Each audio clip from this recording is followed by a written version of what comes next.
बृहज्ज्ञानाम्भोभिर्जगति जनतां या स्नपयति इदानीमपेशा बुद्धजनमरालये परिचिता महावीर स्वामी नयन पथगामी भवतु मे। अहिंसा परमो धर्म की। परम पूज्य आचार्य भगवंत गुरुदेव श्री विद्यासागर जी महाराज की। वर्तमान आचार्य परमेष्ठी मुनिराज श्री समय सागर जी महाराज की। समस्त मुनि संघ की।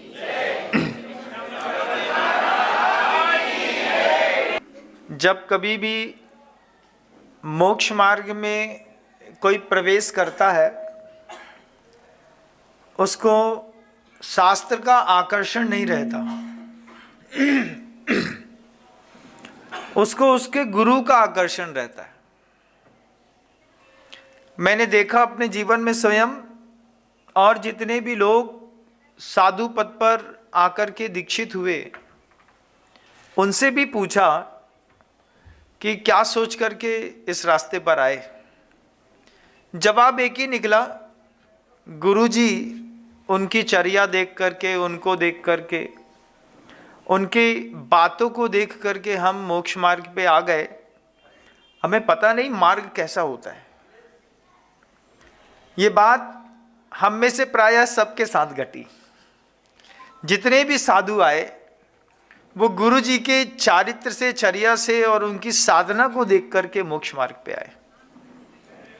जब हम लोग, मुझे याद है आज भी, बीना बारा में सन 2000 की बात है, जब गुरु जी हम लोगों का संघ प्रवेश कर रहे थे, तो गुरु जी ने कमरे के अंदर ठंडी के दिनों में बुला करके हम सबको बैठा लिया। बैठा करके गुरु जी सबसे पहले शब्दों में कहते हैं कि जिनेंद्र भगवान ने जो विश्व की व्यवस्था बताई है, उन व्यवस्थाओं को समझना भी आपकी पहली जिम्मेदारी है। हम लोग गुरु जी को देख रहे थे, कुछ नहीं जानते थे, सिर्फ नमोकार मंत्र आता था, इसके अलावा कुछ भी नहीं आता था। कुछ भी, आप मानिए कुछ भी नहीं आता था। 20 साल 3 महीने की उम्र में कुछ नहीं आता था, सिर्फ नमोकार मंत्र आता था। घर में मोहनलाल काव्य तीर्थ का, जबलपुर वालों का 1 रुपए का पहला भाग बिकता था। उसमें पंच परमेष्ठी किसको कहते हैं, तो परमेष्ठी किसको कहते हैं, ये आता था साढ़े 20 साल तक। इसके अलावा कुछ भी नहीं आता था। तो जा करके, जैसे कोई कबूतर का जो छोटा सा बच्चा होता है, जब कबूतरी बच्चे को पैदा कर देती है, उड़ने की क्षमता नहीं रहती है, तो कबूतर का छोटा सा बच्चा अपनी माँ और पिता के सामने ऐसा चोंच फाड़ करके खड़ा रहता है, मेरे मुंह में कुछ डाल दो जिससे मैं अपना जिंदगी जी लूँ। बिल्कुल वैसी स्थिति थी हम लोगों की। 30-32 ब्रह्मचारी एक साथ हाथ जोड़ करके और बिल्कुल ओजस्वी चेहरे के साथ गुरु जी को ऐसे देखते रहते थे। गुरु जी हम सबको देखते रहते थे। ऐसा लगता था कि छोटे छोटे चूजों को माँ कुछ ना कुछ सबके मुंह में डाल देगी, सबके दिमाग में डाल देगी, और हम लोग धीरे धीरे धीरे करके बड़े हो जाएंगे। वो पहले दिन था, स्मृतियाँ आती हैं। गुरु जी ने कहा हम लोगों से, देखो तुम लोग जितना अपने गुरु के लिए पागल हो, इतना तुम लोगों को जिनवाणी के लिए भी पागल बनना पड़ेगा। जब गुरुजी ने, पहले तो गुरुजी ने अपना तिलिस्म फैला दिया। हमने उनके लिए 2 पंक्तियां लिखी थी हमेशा। मैं सबसे कहता था आचार्य श्री जी के लिए कि इनके जोड़ने का अंदाज भी निराला, इनके तोड़ने का अंदाज भी निराला। ये जोड़ते हैं मोहब्बत से और तोड़ते हैं मोहब्बत से। गुरुजी प्रेम से जोड़ते हैं किसी को भी, और जितने प्रेम से जोड़ते हैं उतने ही प्रेम के साथ धीरे से, जैसे पका हुआ फल कब टपक जाए कोई भरोसा नहीं रहता, ऐसे ही जब देखते हैं कि पूरा पक गया है तो बहुत स्नेह के साथ कभी भी एक टप निकला और कहाँ, बोले हम लोग अपने कमरे में बैठे रहते थे और हम लोगों के पास खबर आती थी एक नया संघ बन गया है, इन लोग का टाइम भी पूरा हो गया। हम लोग उनको कॉन्ग्रेचुलेशन देने जाते थे, हम लोग कहते थे गेट टुगेदर कर लो, फेयरवेल पार्टी कर लो, अब तुम लोग जा रहे हो अपनी दुनिया में, लौट के कभी यहाँ आओगे नहीं। तुम लोग बहुत रोते थे साधु लोग, हम लोग बड़े खुश होते थे, चलो आहार में थोड़ा और पहले उठने मिलेगा। मन की फीलिंग्स है, बोल देना चाहिए, अच्छा रहता है। आचार्य जी बोलते थे यथाजात बोल दो तो बहुत अच्छी बात रहती है, घुमा फिरा के बोलने वालों की बातें समझ में नहीं आती। तो गुरु जी के सामने जब ऐसा दृश्य होता था, हम लोग के सामने कोई संघ बनता था, जाते थे, हम लोगों को बस एक ही बात की खुशी होती थी, अभी तक 47 नंबर में उठते थे, अब कम से कम 42 हो गया, 38 हो गया है, 25 हो गया, 26 हो गया, 24 हो गया। एक वक्त आया कि नंबर 4 हो गया। जब 4 नंबर में उठने लगे गुरु जी के साथ रह करके, वो एक समय था बंधु, ऐसा लगता था कि गुरु जी 2016 में तो ऐसा लगता था कि अब घर से बाहर निकलना पड़ेगा, आचार्य निकाल ही देंगे। लेकिन 2018 में ऐसा लगता था कि अब जब तक गुरु जी रहेंगे तब तक मैं गुरु जी के साथ रहूंगा। जब तक मैं, जिस दिन मैं इस बात से आश्वस्त हुआ, इस आश्वस्तता में सिर्फ 3 महीना मैं जी पाया और गुरु जी ने पके हुए फल को टप कर दिया, बोले नम्र निकलो। हमने कहा कहाँ? बोले जाओ अपना जीवन जियो। हमने कहा हमारा जीवन तो आप हैं, इनको भेज दो सौम्य सागर को, वो बगल में बैठे थे, क्योंकि इनको भेज दो, उसके बारे में कुछ और सोचा है। तो अब वो दृश्य तो रेवती रेंज का ही था, आप लोगों ने उस दिन को देखा होगा। वो दिन बड़ा विचित्र था बंधु। लेकिन जिस दिन मैं गुरुजी को छोड़ करके, मतलब छोड़ करके क्या, गुरुजी के आदेश थे कि तुम्हें यहाँ से जाना है, कोरोना है, सबको संघ को व्यवस्थित रखना है, तुम यहाँ से जाओगे तो कम से कम 4, 6, 7, 8, 9 साधु व्यवस्थित रह पाएंगे। जिस दिन वो भेज रहे थे उस दिन गुरुजी ने मुझसे, मेरे जिस दिन मैं आया था उस दिन की बात याद कराई मुझे। गुरुजी ने मुझसे बुला के कहा, याद है जब आप बीना बारा में आए थे तो हमने आपसे कहा था कि जितना गुरु के लिए पागल हो इतना जिनवाणी के लिए भी पागल होना है। हम रोते रोते कह रहे थे, याद है आचार्य जी। हमने गुरु जी से कहा, आपने जितने ग्रंथ पिछले 20 सालों में पढ़ाए हैं उन सारे ग्रंथों का मंगलाचरण मुझे मुँह जबानी याद है, और उतने मंगलाचरण भी सिर्फ याद होने से मेरे पास गाथाओं की संख्या दिमाग में 500 से ऊपर है। हमने छोटा सा नियम बनाया था कि गुरुजी कोई भी ग्रंथ पढ़ाएंगे उस ग्रंथ का मंगलाचरण तो याद कर ही लो और उसका अर्थ अच्छे से याद कर लो। फिर गुरुदेव बीच बीच में प्रेरणा देते रहते थे, समय सार की गाथाएं याद करना है, ऐसा करना है। जैसा जैसा गुरुजी ने कहा वैसा वैसा सब किया। एक बहुत अच्छी बात हम सबके बीच में रही, जितने भी साधु थे उन साधुओं ने कभी गुरुजी के शब्दों पर छन्ना नहीं लगाया, कोई छन्नी नहीं लगाई हम लोगों ने। जैसे मैं कुछ बोलता हूं तो आप मेरी बात में छन्नी लगाते हैं ना, लगाते हैं।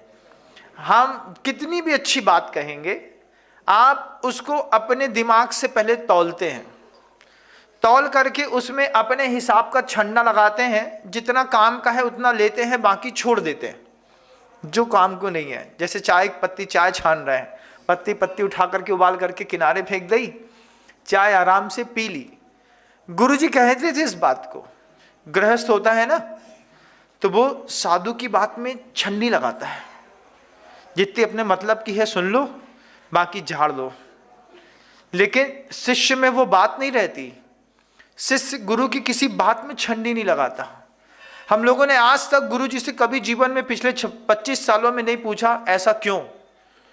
गुरु जी ने पास में बुलाया, गुरु जी ने कहा ऐसा करना है जी, अपने चेहरे से उदासीनता दिखाई सिर्फ इस बात की कि काम तो हम कर देंगे लेकिन आपको छोड़ करके जाना ये समझ में नहीं आता है। बस चाहते हैं कि अपने आसपास का कोई भी काम बता दो, कर देंगे, ये बाहर जाने वाला काम मत बोलो, आप यहीं रहना है। गुरु जी ने कभी भी कुछ भी कहा, कभी किसी साधु ने नहीं पूछा क्यों, ऐसे ही बोल दिया बस। गुरु जी ने कहा ऐसा ऐसा करना है जी। वापस कमरे में आए, टॉस कितना भी गहरा क्यों ना हो, कमरे में आकर के खूब उछल कूद मचाई, कैसे होगा, कौन करेगा, कैसे करेंगे, हमसे नहीं आता है, हम नहीं कर पाएंगे, किसी और को काम दे दे। पार्श्वनाथ भगवान के पास चले जाते थे, उनसे बोलते भगवान आचार्य जी को समझाओ, किसी और को काम दे दे, हमसे नहीं हो पाएगा, हम नहीं कर सकते। लेकिन ये बात बिल्कुल तय है कि दुनिया में गुरु जी ने एक बार सोच लिया वो होता है, और वो जिससे कराना चाहते हैं उससे वो करा लेते हैं। फिर हम ही ने कहा कि अगर गुरुदेव चाहे तो गधा भी गणधर बन सकता है। सिर्फ गुरुदेव चाह लें कि इस गधे को गणधर बनाना है तो फिर बनाने में कोई ज़्यादा समय नहीं लगता। वो जिससे जो काम कराना चाहते हैं बहुत अच्छे से करा लेते हैं, पहले भी करा लेते थे और अभी भी करा रहे हैं। उनसे जिससे जो काम कराना है वो उससे करा ही रहे हैं और हो भी रहा है। गुरु की सत्ता ऐसी गजब की होती है। जब गुरु जी हम लोगों को यहाँ से भेज रहे थे तो हमसे कहते हैं नंबर पास में। उस वक्त गुरु जी बहुत सॉफ्ट हो गए थे। जिस समय मैं आया था 25 साल पहले, उस समय तो अनुशासन बहुत हाइपर वाला था। मतलब किसी को उठा के देख लिया तो खुद से पूछना पड़ता था कहीं गुरु जी ने तो नहीं देख लिया, नहीं तो डांट पड़ सकती है। लेकिन वो कठोर अनुशासन का एक अपना जिंदगी थी जो हम लोग जी गए। हमारे बाद के आने वाले बैच के लोग भी उस चीज को जी नहीं पाए। जो लास्ट बैच का साधु आया उसने तो गुरु जी का क्रोध देखा ही नहीं। और मैं हमेशा कहता था, आज भी कहता हूं, कि जो पूर्वार्ध के शिष्य थे, पूर्वार्ध के शिष्यों में जो अनुशासन था, पूर्वार्ध के शिष्यों की जो साधना थी, वो अंतिम समय के शिष्यों की नहीं रही है। सब एक ही तीर्थ शासन के, लेकिन समय के प्रभाव के साथ बहुत चीजें बदल जाती। एक चींटी मान लीजिए कभी गलती से मर जाती थी तो याद है कि 3 इंद्री होती थी तो 3 माला मिलती थी प्रायश्चित की। एक चींटी मर गई, 3 माला फेरना है, क्योंकि 3 इंद्री जीव था। वो 3 माला हमारे देखते देखते 1 माला में आ गई। प्रायश्चित दिया, गुरुजी ने उसको सॉफ्ट किया। फिर बाद में वही 1 माला काल का प्रभाव देखते हुए गुरुदेव ने 4 कायुत्सर्ग में बदल दी। जब कभी भी कोई एक जीव, चींटी है, कोई कीड़ा है, मर जाता था, गुरुजी से प्रायश्चित लेने जाते थे कि गुरुदेव असंयम के कारण, असावधानी से मर गया, 4 कायुत्सर्ग कर लेना। इतने ही बोलते थे बस। हम लोग चर्चा करते थे कि गुरुजी ने अपने प्रायश्चित दंड संहिता में देखते देखते कितना परिवर्तन कर दिया। और जो बाद में आए उनके लिए जब 4 कायुत्सर्ग मिलता था तो उन्होंने, कभी किसी ने कहा कि 4 कायुत्सर्ग, हमने कहा किस्मत तेज है, उस समय नहीं आए जब 3 माला मिलती थी। उस समय तुम्हारी दीक्षा नहीं हुई जब एक छोटा सा मानसिक अपराध हो जाने पर पंच का पंच पड़ता था हम लोग के मुंह में। कैसा पंच का पंच? 7वें अध्याय का, हिंसा नतस्तेया ब्रह्म परिग्रहो विरतिर व्रतम तस्थैर्यार्थम भावना पंच। ये पंच है, हम लोग के मुंह में खूब पड़ा। कैसा पड़ा? वांग मनोगुप्तिरा दान निक्षेपण समित्यालोकित मान भोजनानि पंच, क्रोध लोभ भीरुत हास प्रत्याख्यान अनुवीची भाषणम च पंच, शून्यागार विमोचितावास परोपरोधाकरण भैक्षुति सधर्मा विसंवादा पंच, स्थिरा कथा श्रवण तन मनोहरांग निरीक्षण पूर्वतानुस्मरण विशेष रस्व शरीर संस्कार त्यागा पंच, हिंसा दिश विहामुत्रा पाया वध दर्शन। हाँ, ये पंच जितने थे, मनोज्ञा मनोज्ञेन्द्री राग द्वेष वर्जनानी पंच, ये इतने पंच हो गए, 5 हो गए। अब इसकी 5 माला फेरनी पड़ती थी, और कितनी? 5 माला प्रतिदिन। अब एक पंच की एक गुरिया जब पूरा पूरो तब एक गुरिया खिसकता था, फिर 1 माला होती थी। ऐसी दिन भर में 5 माला प्रायश्चित की मिलती थी। जैसे ही जब कोई साधु दिख जाए कि 11:15 बजे आ गया है और माला फेर रहा है, बात नहीं करते थे, माला फेरते रहते थे। क्यों? तो बगल वाला पूछा था, ऐसा करता था, तो वो पूछते थे क्यों तुमको भी पंच पड़ गया? तो जब हमारे महासागर जी को पंच पड़ा तो वो इतने हष्ट पुष्ट बलिष्ठ काय है ना। अब कोई गलती हो गई, गलती होने पर आचार्य जी तो आचार्य जी हैं, उनके नाने चींटी और हाथी एक बराबर है। जब सजा मिलती थी तो सबको एक जैसी। महासागर को ऐसी एक सजा मिली, एक पंच पड़े, महासागर जी 11:15 आए, ऐसा भैया जाओ तुम लोग को टाइम होगा, हमें दूसरे काम है। माला उठा करके मनोज्ञ मनोंगी द्रागदेश्वर जरानी पंच, माला चल रही थी, हम आकर के बैठे, हमने पूछा तुमको भी एक पंच? तो महासागर एक पंच हमको भी पड़ गई। हमने कहा कितनी माला फेरने हैं दिन भर में? ऐसे इशारा किया, जैसे 4 से इशारा करते थे 4 का सर का, ऐसे महासागर जी इशारा किया, 5 माला रोज की। 5 माला रोज पंच की जब पंच की खेलते थे, फेरनी पड़ती थी, 3.5 घंटा बड़े आराम से निकल जाता था। क्या निकल जाता था? 3.5 घंटा। फिर एक कमाल किया कि सरवार सिद्धि ग्रंथ को खोल करके और इस माला को फेरना शुरू किया। तो माला फेरते फेरते इस 5 जो सूत्र थे, इसकी पूरी टीका भी हम लोगों ने याद कर ली। और जब गुरुजी बोलते और जब टीका पूरी याद कर ली और फिर टीका बोले तो बोले तुम लोग को बहुत याद है। तो एक दिन हम लोगों ने बाद में कहा आचार्य जी आपके पंच का कमाल है।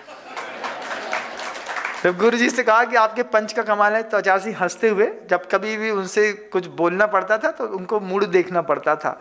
आचार्य जी खुद थोड़े हंसमुख मिजाज में हो तो बोल दो, तो भैयावत्ती करते करते बोल दिया, बोले चाची टीका पूरी याद है।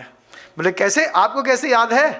बोले चाची आपके पंच का कमाल है, नीचे से पड़ा था जैसे बॉक्सर का पड़ता है ना, जबड़ा हिल जाता है। कभी देखा है? बॉक्सिंग खेली कि नहीं खेली? नहीं खेली होगी। जब लास्ट पंच मारता है ना तो वो नीचे से मारता है ऐसा, तो ये जबड़ा हिलते हुए पूरा ऐसा ब्रेक हो जाता है। तो गुरुजी भी ऐसी पंच देते थे हम लोगों को। जब गुरुजी को बोला कि पूरी टीका भी याद कर ली है, तो गुरुजी बोले कब? बोले वो जब आपके पंच के पंच हम लोग के मुंह में पड़ते थे तो हम लोग सरवार सिद्धि खोल करके और फिर माला फेरते थे आचार्य महाराज जी। उससे हम लोगों को सूत्र तो याद हुआ, भावनाओं में उतरे, पूरी टीका भी 1 पन्ने की, 2 पन्ने की, 5 पन्ने की, 9 पन्ने की टीका याद हो गई। आचार्य जी ने बोले अब आप लोगों ने तो दूसरे दुगने निर्जरा स्थान ढूंढ लिए, लेकिन बड़े महाराज जी हमको आशीर्वाद देते होंगे कि अच्छा पंच मारा इन लोगों को।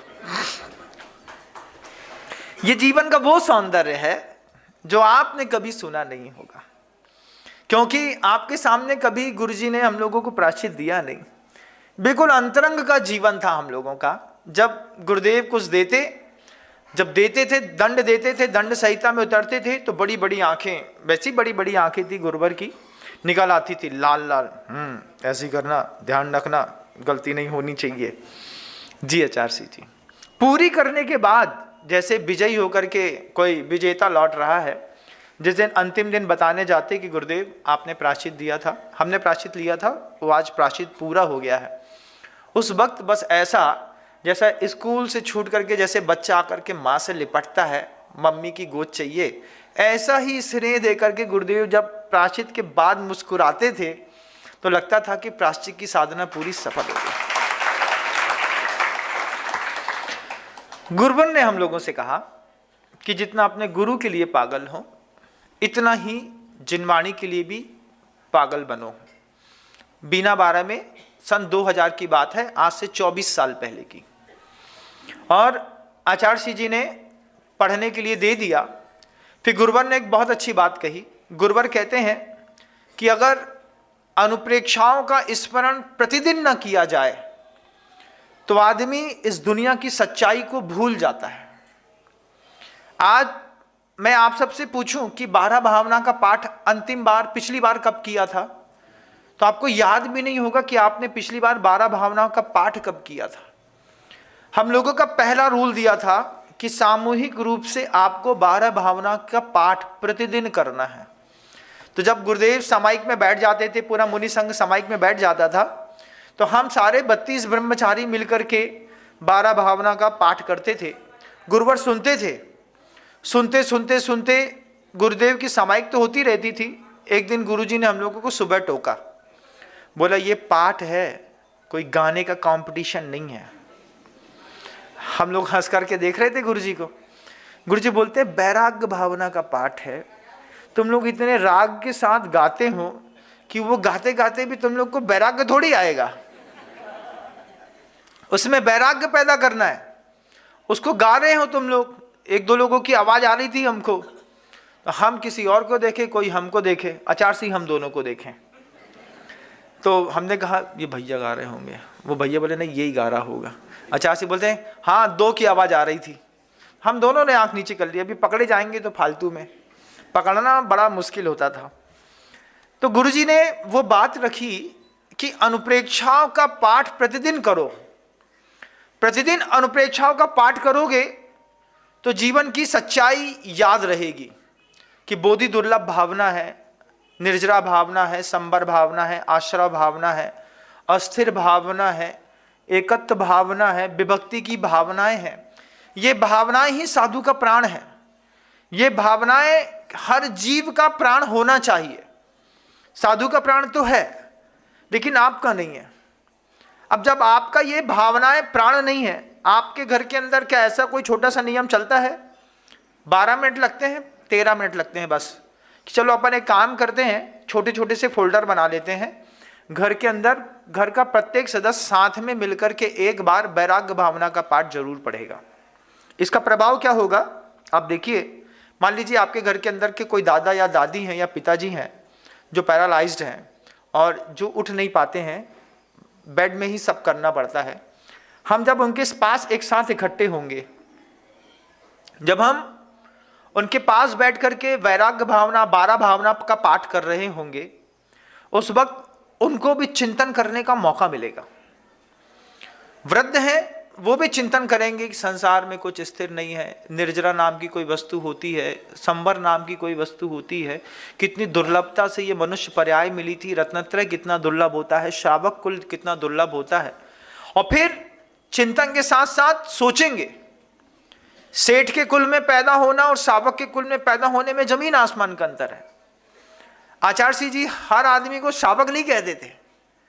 देखो अजमेर से सेठ जी आए तो एक बार अजमेर की सेठ जी ने गुरुजी से पूछ लिया, धनघसिया जी परिवार थे, राजेंद्र कुमार जी धनघसिया, उनके सुपुत्र भी हैं अजय कुमार जी धनघसिया, आज भी प्रसिद्ध हैं। उन्हीं ने ही करीब 15 किलो सोना लगा करके और एक इतना विशाल रथ, स्वर्ण का रथ तैयार कराया अपने खुद के निजी द्रव्य से कि वो रथ पूरे विश्व में जैन शासन की शान हो गया। जब राजेंद्र कुमार जी धनघसिया जी पहली बार गुरुजी के पास आए, तो आते थे वो पहले से, हम लोग बाद में आए, तो बोले देखो ये सेठ जी आ गए। सेठ जी आ गए तो राजेंद्र कुमार जी धनघसिया जी ने सुन लिया कि आचार्य सिंह जी हमको सेठ कह रहे हैं। तो राजेंद्र कुमार जी धनघसिया जी ने गुरुजी से पूछा कि गुरुदेव हम लोग आपके शिष्य हैं, शावक हैं, आप हमको सेठ कह रहे हैं। आचार्य सिंह जी ने स्पष्ट शब्दों में कहा, शावक जिन शासन का एक ऐसा शब्द है जो सबके साथ लग नहीं सकता। राजेंद्र कुमार जी धनघसिया बहुत बड़े, मतलब एक इतना बड़ा इंफ्रास्ट्रक्चर का काम है, वो बहुत बड़े बड़े ब्रिजेस बनाते हैं, जितने भी बड़े बड़े ब्रिज बनते हैं उनकी कंपनी ही बनाती है पूरे भारत के अंदर। एक बहुत बड़ी हस्ती मानी जाती है अजमेर की। उन्होंने कहा कि श्रावक में क्या खास होता है, हम श्रावक ही तो हैं। बोले नहीं आप सेठ हैं। फिर पूछा गुरुजी ने, अच्छा बताओ तुम्हारे घर के अंदर कुएं के छने पानी की प्रतिदिन की क्या व्यवस्था है। धनघसिया जी ऐसा सोचने लगे, महाराज सब है, बोरिंग है, पानी है, सब व्यवस्था, सारी व्यवस्था है। आचार्य सिंह जी ने कहा नहीं, छने पानी की कुएं की कोई व्यवस्था है। राजेंद्र जी धनघसिया बिल्कुल चुप हो गए। आप सबसे भी पूछना चाहता हूं, आपके अंदर, आपके घर के अंदर BMW खड़ी होगी, आपके घर के अंदर जैगवार खड़ी होगी, आपके घर के अंदर एक बहुत अच्छा बंगला होगा, 5 नौकर होंगे, 25 कर्मचारी और होंगे, आपका एम्पायर बहुत बड़ा होगा। आपके घर के अंदर क्या 5 लीटर कुएं का छना पानी मिलेगा प्रासुक? पूछना चाहते हैं, है क्या? देखो नहीं है ना। अब देखो फिर गुरुजी कहते हैं श्रावक शब्द जो होता है ना, जो श्रावक होता है ना, उसके घर के अंदर कुएं का छना पानी प्रासुक मिलता है, सेठों के यहां नहीं मिलता। आप सेठ हैं, धनघसिया जी ने सुना, सुन करके शांत बैठ गए, बोले हाँ गुरुजी ऐसा तो है, घर तो बहुत बड़ा बना है गुरुजी आपके आशीर्वाद से, सारी वैभव है, सब संपत्ति हैं, बड़ी बड़ी गाड़ियां हैं, लेकिन छाना पानी महाराज श्री वो भी कुएं का बिलछानी वाला नहीं है। आचार्य सिंह जी ने मुस्कुराया, मुस्कुरा करके बोले शावक के यहाँ शुद्ध छना जल जो है ना वो मिलता है धनघसिया जी, आपके घर के अंदर नहीं मिलेगा। 1 करोड़ रुपए आप दान तो दे सकते हैं, लेकिन पानी छान करके पीने का नियम नहीं ले सकते। ये सेठ हैं आप, श्रावक नहीं है। फिर गुरुजी ने पूछा, अच्छा बताइए, मान लीजिए साधु परमेष्ठी का आहार होना है तो भागा दौड़ी करनी पड़ेगी कि बिना भागा दौड़ी के भोजन मिल जाएगा साधु को आपके घर के अंदर? फिर वही बात कि मर्यादा का आटा सेठों के घर के अंदर नहीं मिलता, श्रावकों के घर के अंदर तो मिलता है। श्रावक को पता रहता है कि भैया 3 दिन की मर्यादा हो गई, 5 दिन की मर्यादा हो गई, 1 दिन के अचार की मसाले की मर्यादा हो गई है, अब इसके बाद काम का नहीं है। तो श्रावक के घर के अंदर जो भूमिकाएं तय होती हैं वो बड़े बड़े सेठिया लोगों के घर के अंदर तय नहीं होती।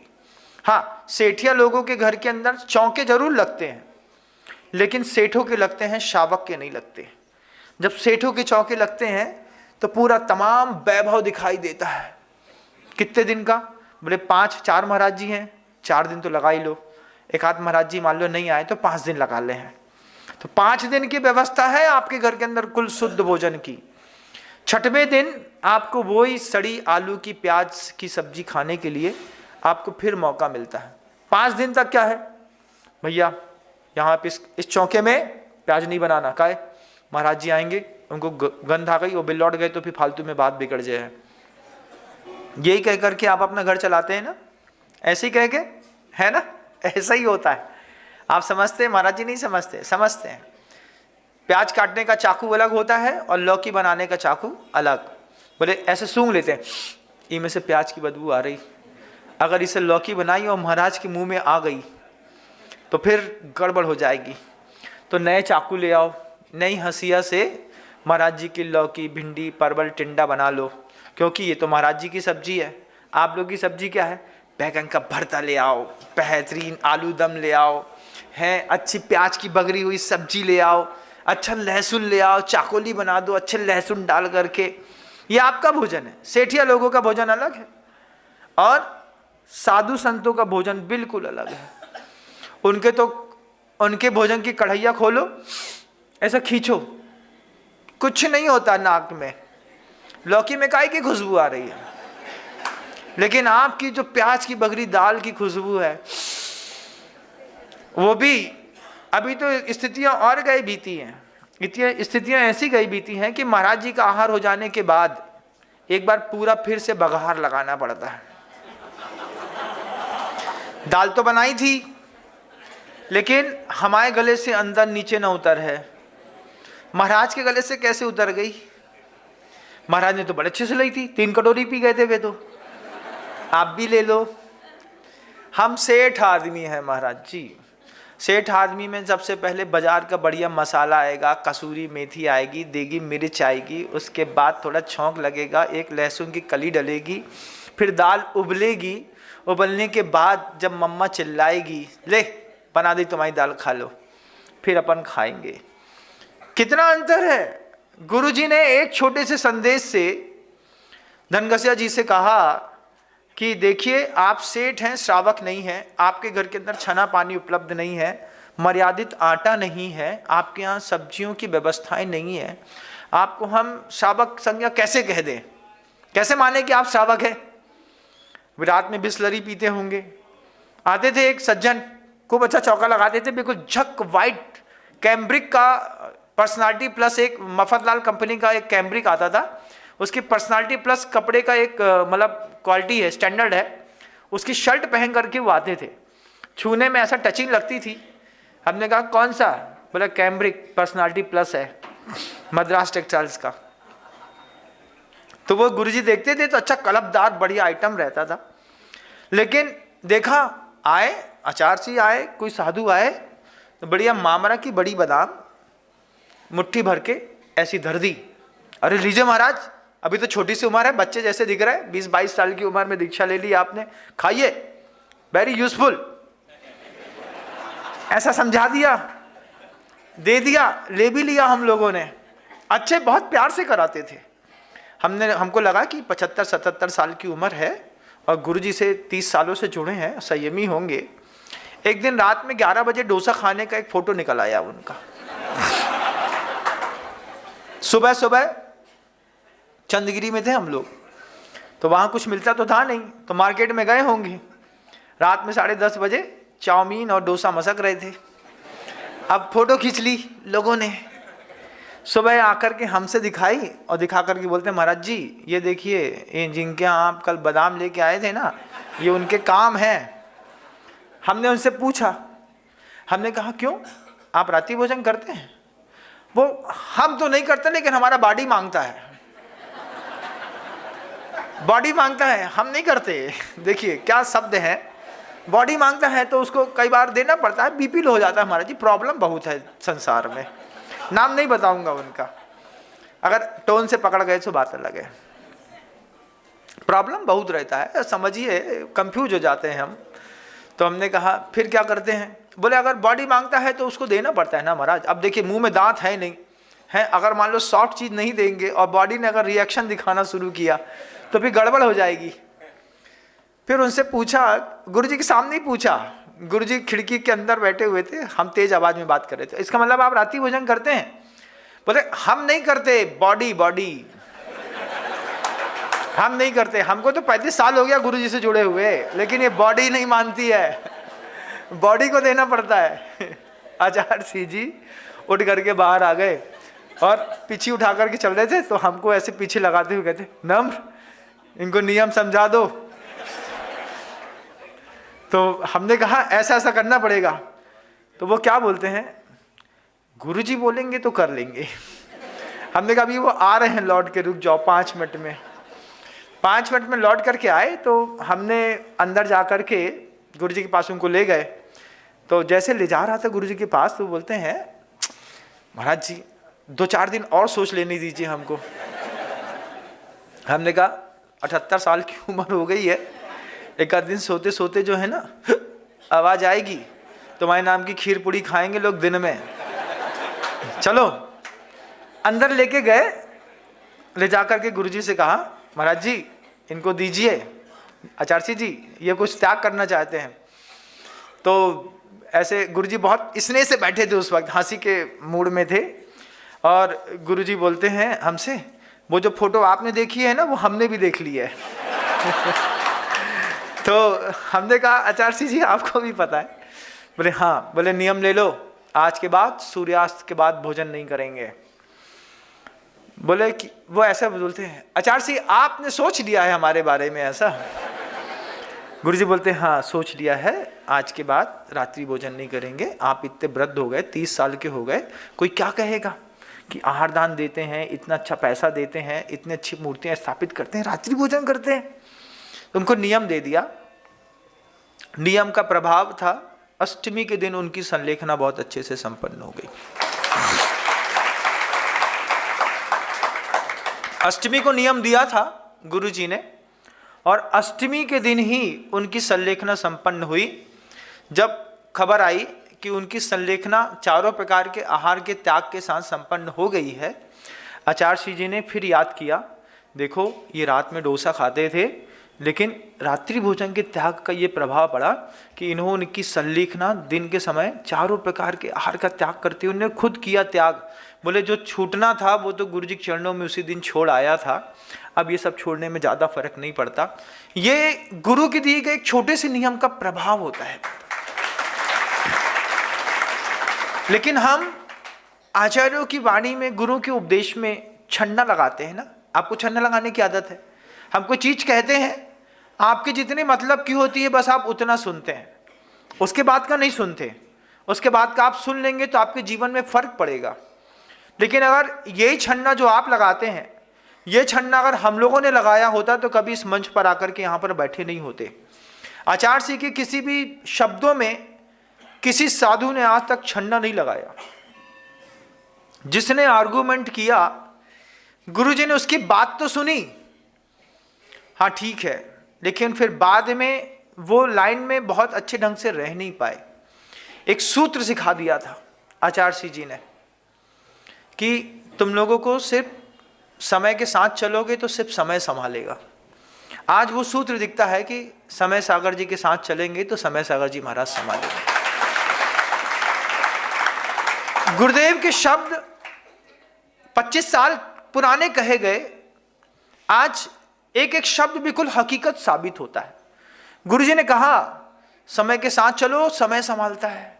समय की कृपा से मन मिला, समय की कृपा से विचार मिला, समय ही तुम्हारे मन के अंदर हिलोरे पैदा करेगा, समय ही शांत करेगा और समय के साथ सब ठीक हो जाएगा। आज देखते हैं कि समय के साथ चलो, जो लोग समय के साथ नहीं चल रहे हैं उन लोगों से कहना चाहता हूं, समय के साथ चलो, समय ही सब संभालेगा। समय के साथ ही आपका भी कल्याण होगा, समय ही आपके अंतर मन में हिलोरे पैदा करेगा, समय ही शांत करेगा और समय ही पूरी दुनिया में सब ठीक करेगा, जिसका नाम समय सागर जी महाराज है। जो भी लोग अपने मते न चालिए, मन की गति तो बड़ी विचित्र होती बंधु, लेकिन समय के साथ चलो।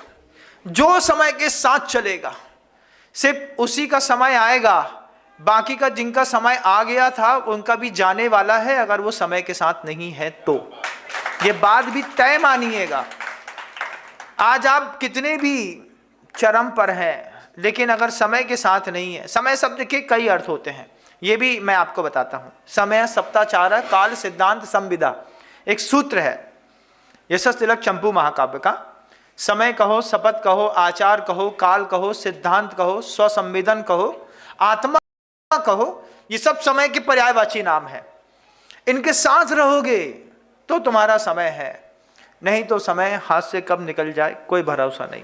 और यह भी तय है कि समय के पास इतना समय भी नहीं है कि वो तुमको दोबारा समय दे सके। इसलिए जो समय मिला है उस समय में समय को समझ गए तो फिर तुम्हारा समय चलेगा, नहीं तो तुम्हारे हाथ से सब जा रहा है। मैं बड़ा आश्चर्य करता हूं, सोचता हूं कि अपने हाथ से कौन धागा तोड़ करके पतंग को आसमान में छुट्टा छोड़ता है। समझदार व्यक्ति तो गांठ पे गांठ धागों में जोड़ता चला जाता है, लेकिन बस कोशिश करता है कि गांठ गराड़ी से पकड़ी रहे, जमी रहे, तब तो पतंग उड़ाने का अपना एक आनंद होता है। और गुरुदेव का तो सूत्र है, ससूत्र बालक खुश रहे, नभ में उड़े पतंग। ये गुरुदेव के शब्द हैं कि जिस के पास सूत्र है, जिसके पास जो बंधा है, जो पतंग बंधी है, वो बंधी पतंग ही तो आसमान में उड़ पाती है, और कोई उड़ कहाँ पाता है? कोई नहीं उड़ पाता बंधुओं, बिल्कुल निश्चित मानिएगा। मैं विषयांतर नहीं जा रहा हूं, मैं आपको वो चीज बता रहा हूं कि ये सब गुरुदेव के शब्द थे। बीना बारा में 2000 में 6 जुलाई 2000 को 6 अगस्त 2000 को गुरु जी का ये प्रवचन था, बंद कमरे में हम लोगों के लिए, और सुन करके उसको कॉपी नोट कर लिया। बहुत सारे ब्रह्मचारी थे जो कॉपी नोट करते थे। वे सारे के सारे संवाद आज वापस लौट करके अपनी नई परिभाषाएं लिख रहे हैं। ये कोई मेरे मन का बनाया हुआ कोई वक्तव्य नहीं है, अपना इतना सामर्थ्य नहीं है कि नई नई चीजें रोज सोच के आ जाएं और आपके सामने धर दें। हाँ, इतना सामर्थ्य जरूर है कि गुरुजी के नोट्स को वो एक बार पढ़ लें, पढ़ करके आकर के आपको बता दे कि उस वक्त गुरुजी ने ऐसा कहा था, आज गुरुजी की बात ऐसी प्रामाणिक और सही सिद्ध हो रही है। उस वक्त गुरुदेव बोलते थे हमेशा कि देखो, जितना मुझ पर पगलाते हो, इतना जिनवाणी पे भी अपना पागलपन निश्चित करो। माँ जिनवाणी ये अनुप्रेक्षा संसार की सच्चाई आपको दिखा के रहेगी, और जो लोग संसार की सच्चाई नहीं देख पाते हैं उनको तकलीफें बहुत होती हैं। आचार्य श्री जी हम लोगों से हमेशा मुस्कुरा करके कहते थे, उन्मुक्त जीवन जियो, खुल के जियो। बिल्कुल हम लोग पूछते थे, गुरु जी खुल करके कैसे जिया जाता है? बोले वो जो गृहस्थ होते हैं ना, वो बंद के जीवन जीते हैं, तुम लोग खुल के जीवन जीना सीखो। तो गुरु जी से पूछा कि आपने कहा है खुल के जीवन जीना सीखो, ये खुल के जीवन जीने की परिभाषा क्या है? आचार्य जी बोलते हैं ईरापत में बताएंगे। लघु शंका के वक्त शुद्धि कर रहे थे, आहार में जा रहे थे, उस वक्त पूछ लिया गुरुजी से, बिना बारा में छोटी सी पट्टी का एक पत्थर रख दिए थे लाल वाले, और वहीं पर जो है शुद्धि करते वक्त गुरु से पूछा, आचार्य जी आप कहते हैं खुल के जीवन जियो, ये खुल के जीवन जीने की परिभाषा क्या है? तो आचार्य जी जब हंसी में एक मूड में रहते थे गुरुजी, तभी उनसे कुछ कह पाते थे। जैसे घर के अंदर जब पापा अच्छे मूड में रहते हैं तब कैसे बोलते हो, भैया बोल दो, मम्मी से पहले बोलते हैं, ऐसे रेफरेंस लगा, तुम बोल दो, मम्मी बोलती बोल दे पापा का मूड अच्छा है, नहीं तुम बोल देना, बोल दो हम बोल रहे हैं ना, जाओ बोल दो, सुनो ये कुछ कह रहा है गोलू अपना। घर में 3 गोलू होते हैं। कौन से कितने गोलू होते हैं? 3 गोलू। जब महिला को पुरुष से बात करनी होती तब भी वो गोलू बोलती है, जब पुरुष को महिला से बात करनी पड़ती तब भी गोलू बोलता है, गोलू। अब वो तीनों गोलू की आवाज वो गोलू समझता है। बच्चा होता है ना घर के अंदर, तो बच्चा समझता है कि जो गोलू हमारे गोलू को नहीं बुला रहे, जो गोलू की मम्मी को बुलाया जा रहा है। काय गोलू हमारी थाली, इसका मतलब बच्चे से नहीं पूछा जा रहा, गोलू तो बीच में एक ऑब्जेक्ट मात्र रहता है। आज भी ये चलता है कि नहीं चलता? घर में चलता है ना। नाम नहीं लेते, महिलाएं नाम लेती हैं तो पति की उम्र 1 दिन कम होती चली जाती है, ऐसा लोग कहते थे, इसलिए महिलाएं नाम नहीं लेती। अच्छे समझदार पति भी उनका नाम नहीं लेते। इनकी तरफ से नमोस्तु महाराज जी। हमने कहा तुम नाम ले लो, बोले उससे प्रेम बहुत है, नाम लेंगे तो मर जाएगी, इसलिए नाम नहीं लेते। कोई नाम ले तो समझ जाना फिर क्या होता है। और कोई तुम्हारे नाम की माला फेरे सो, बोले दूसरा फेरे तो बात अलग, लेकिन पति फेरे तो बोले रोज का 1 दिन कम कर रहा है। तो नाम नहीं लेते थे, तो बीच में गोलू शब्द चलता है। गोलू बोल दो, पप्पू बोल दो, मुन्ना बोल दो, शुभम बोल दो, हिमांशु बोल दो, शुभांशु बोल दो, कछु बोल दो। का हिमांशु? हमने कहा तुम्हारा हिमांशु बंद नहीं हो, अबे भी हिमांशु चलाते हैं। घर में है, नाम है, जो बच्चे का रख दिया वो बीच के ऑब्जेक्ट हो गए। तो वैसे ही गुरु जी के पास भी जब जाते थे तो पहले मूड देख लेते थे कि मूड सही है तो बोलेंगे। तो गुरु जी से बोला कि आचार्य जी खुल के जीने की आप बात करते हैं, ये खुल के जीने की परिभाषा क्या है? तो गुरु जी बोलते हैं ईरापत में बताएंगे, आहार करके आते हैं उसके बाद, जिसमें सारे साधु सुन सकें। तो बिल्कुल वैसी स्थिति है जैसे अभी मैं ऊपर बैठा हूँ, आप नीचे बैठ के सुन रहे हैं, ठीक ऐसे ही गुरुदेव ऊपर बैठे रहते थे, हम लोग नीचे बैठे रहते थे। तो फिर गुरु जी ने बोला हाँ ये पूछ रहे थे खुल के जीने की क्या परिभाषा है? तो हाथ जोड़ के कहा हाँ गुरु जी पूछ रहे थे, आप बोलते हैं खुल के जिया करो, खुल के जीने की परिभाषा क्या है? आचार्य जी की परिभाषा देखिए। गुरु जी कहते हैं कि जो गृहस्थ होता है ना वो बहुत बंध के जीता है, वो सुख में बंध जाता है, दुख में बंध जाता है, जन्म में बंध जाता है। कई गृहस्थ मृत्यु के साथ बंध जाते हैं, कोई लाभ के साथ बंध जाता है तो हानि नहीं झेल पाता, कोई हानि के साथ बंध जाता है, कोई संयोग के साथ बंधा रहता है। चाहते हैं ना, घर कभी देखा होगा मामा के घर जाते थे जब बचपन में, और जब लौटना पड़ता था तो जब मामी के बच्चों के साथ छूटना होता था, मामा फुआ के बच्चों में खूब प्यार होता है, जब छूट करके अपने अपने घर जाते हैं तो कितना आंसू आते थे। पूरी ट्रेन में बिल्कुल दिमाग खराब होता था कि इतने 25 दिन रह लिए, अब छोड़ के जाना पड़ रहा है। आंसू आए ऐसे, रोए हो, इमोशन समझते भी हो कि हम बोले बस जा रहे हैं, समझते हो ना? हाँ, तो ऐसे ही होता है कि वहां पर आचार्य जी कहते थे कि गृहस्थ जो होता है ना वो संयोग में बंध जाता है, वियोग में बंध जाता है, वो जी नहीं पाता। आप लोग खुल करके जियो। मैं आपसे कहूं खुल के जियो तो तुम कैसे जियोगे? महाराज जी ने कहा खुल के जियो, अच्छी छक्के मस्ती करो, चलो सराफा घूम के आते हैं, 56 घूम के आते हैं, बढ़िया DTS मॉल घूम के आते हैं, अच्छे पैसा खर्चा करके आते हैं, विदेश घूम के आते हैं, क्योंकि महाराज जी ने कहा खुल के जियो। खुल के जियो का मतलब तुम्हारे जीवन में स्वच्छंदता, आप स्वच्छंदता को खुल के जीना समझते हैं। यहां पर स्वच्छंदता को नहीं, यहां पर स्वतंत्रता को खुल के जीना कहते हैं। स्वतंत्र मतलब जो आगम का एक तंत्र है, अपना जो एक विधान है। स्वतंत्रता अलग वस्तु होती है और स्वच्छंदता बिल्कुल अलग वस्तु। आपको स्वतंत्रता नहीं चाहिए, आपको स्वच्छंदता चाहिए, पांचों इंद्रियों के विषय अपने चरम पर पहुंच जाए तो हम खुल के जी रहे हैं। तो गुरुदेव के शब्दों में एक गाथा हमेशा आई। गुरुवर हमेशा कहते थे कि जीवे मरने लाहा लाहे संयोगे विप जोगे बंधुरिसो दुखादो समता सामायम नाम। ये आप सामायिक पाठ जब पढ़ते होंगे ना, जो कोई व्रती होंगे तो उनके पास भी ये गाथा आती है। गुरुदेव का कहना है अगर जीवन में कभी कोई मरण का प्रसंग उपस्थित हो जाए तो मरण को जी लो ना एक बार अच्छे से, उससे बंधते क्यों हो? आएगी आएगी आएगी, मौत आएगी मौत आएगी मौत आएगी, घबराहट होती ना। आचार्य सिंह जी के शब्द थे, मौत से इतनी दहशत क्यों, जान क्यों इतनी अजीज। मौत होती है आने के लिए, जान होती है जाने के लिए। जब गुरुदेव के मुख से यह बात सुनी तब अंदर और डेयरिंग आ गई। फिर गुरुजी ने हमेशा वो शब्द कहे, आज हमारे चेहरे में, आज हमारी पूरी पर्सनालिटी में, पूरी लाइफ में आप उस सूत्र को जीता हुआ देख पाएंगे। गुरुजी कहते हैं उन्मुक्त होकर के जियो। कैसे उन्मुक्त होकर के जियो? कि जब मान लो कोई संयोग मिले तो संयोग को पूरा जी लो। आज गुरुजी मिले हैं, आज आपको हम मिले, आज हमको आप मिले हैं, मैं आपको पूरा जी रहा हूं, लेकिन आप मुझे पूरा नहीं जी पा रहे। मैं आज जीता, इतने सारे लोग हैं, एक परिवार बस गया, इतने सारे लोग सामने बैठ गए, संवाद सुन रहे हैं, मैं आप सबके साथ जी रहा हूं, लेकिन आप यहां बैठकर भी मेरे साथ नहीं जी पा रहे। अभी भी दिमाग में फोबिया है, सब्जी लेने जाना है, 10 बज गए हैं, बिजली का बिल जमा करना है, दुकान में कहीं लेट ना हो जाए, महाराज जी प्रवचन से कब छोड़ेंगे। कितनी सारी चीजों में बंधे हैं, अपन किसी चीज में नहीं बंधे। अपन क्या है, हमें तुम्हारे साथ जीना है, बस हो गया। क्योंकि मैं खुल करके उन्मुक्त होकर के जीता संयोग में। जिस दिन वियोग होगा उस दिन वियोग में बहुत अच्छे से जी लेंगे।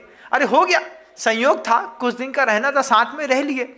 अब आप विमानवासी देव हैं, आपको हम अच्छे लगे तो पीछे पीछे आ जाइए, हम तो तुम्हारे पीछे नहीं आ सकते। तुम्हारे पास तो रिद्धि है, जैगबार की, बुलेट की, ओला की, रैप्टो की हैं, चल रहे मेरे रैप्टो, चल मुझे मेरे बाबा जी के दर्शन करा दे। तो तुम तो विमानवासी देव हो, कहीं भी आ जाओगे, हम नहीं आएंगे। लेकिन वियोग को भी जीना जानता है साधु, संयोग को भी जीना जानता है, जन्म को भी जीना जानता है। मनुष्य पर्याय मिली है, अगर मान लीजिए जन्म में भी इसमें मुनि पर्याय का जन्म हो गया है, इस पर्याय को भी जी लो एक बार बहुत अच्छे तरीके से, बंधे मत रहो किसी से।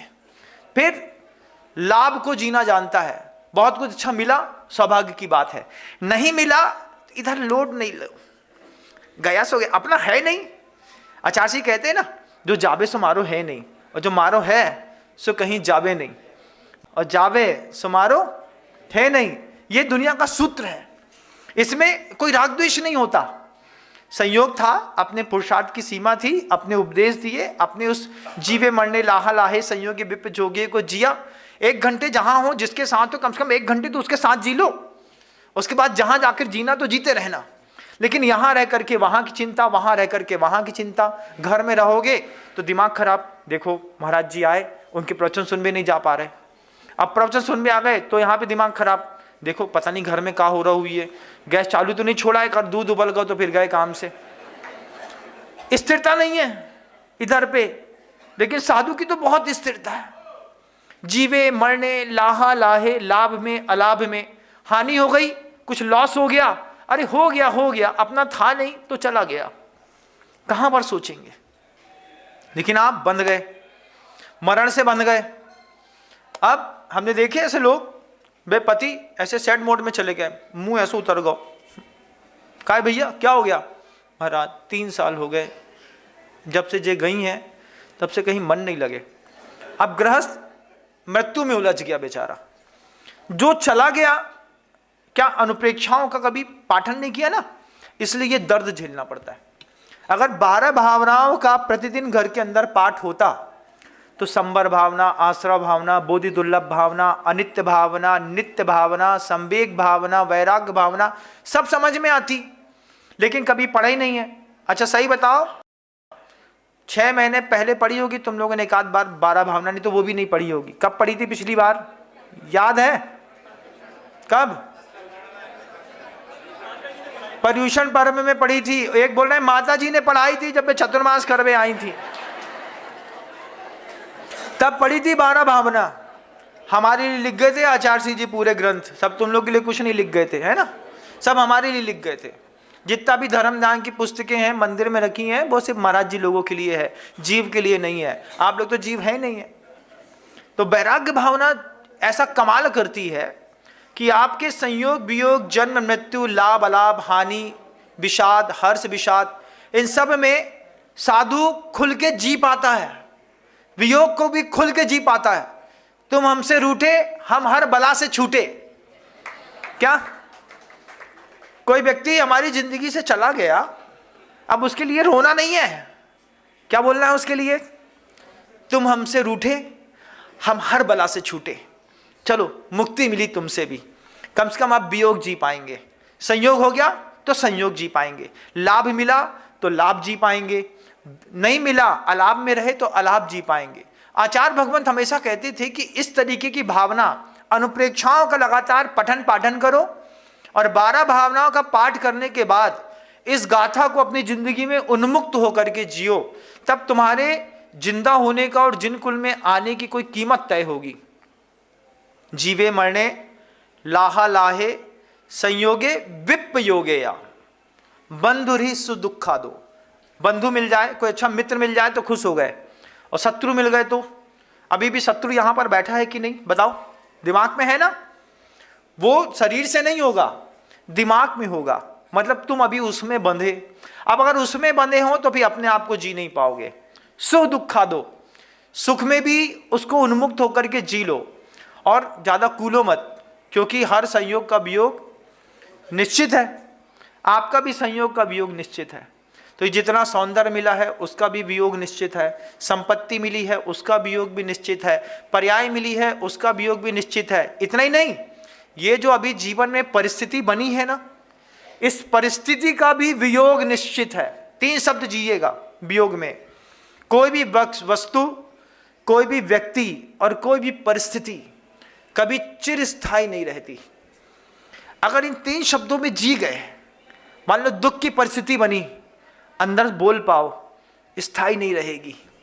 सुख की परिस्थिति बनी, स्थायी नहीं रहेगी। कोई वस्तु कितनी भी अच्छी खरीद लो, आज बिल्कुल पेटी पैक कोई नया चीज लेकर के आओ, लेकिन कोई भी वस्तु, कोई भी व्यक्ति, कोई भी परिस्थिति कभी स्थायी नहीं रहती। उसमें परिवर्तन प्रत्येक समय होता ही रहता है। लेकिन आपने तो अजर अमर की बूटी खा ली है, क्योंकि वैराग्य भावना की पाठ 12 भावना तो आप पढ़ते नहीं है। फिर आपको ऐसा लगता है कि विश्व की जो जिनेन्द्र भगवान ने व्यवस्था बनाई थी, उस व्यवस्था से बिल्कुल दूर खड़े होने के कारण थोड़ा भी झटका लगता है ना, तो पूरा शरीर आपका हिल जाता है। साधु का नहीं हिलता, बहुत इंट्रीगेटेड है वो, अंदर उसकी जड़ें इतनी जमी है। गुरुदेव के पहले दिन के संबोधन से अंतिम समय के जब उनकी नमस्कार करते हुए कि जब ऐसी मुद्रा आपने देखी थी ना, पीला पीला शरीर, घुटने बल कुर्सी में बैठे थे, उस मुद्रा तक का पूरा संवाद और दृश्य यहाँ पर याद है। क्यों? क्योंकि हमने गुरु के किसी भी शब्द में छन्ना नहीं लगाया। आप सबसे भी कहते हैं जिंदगी का सौंदर्य विकसित करना हो, गुरु के शब्दों में छन्ना नहीं लगाना और एक इतिहास भी रच करके जाना।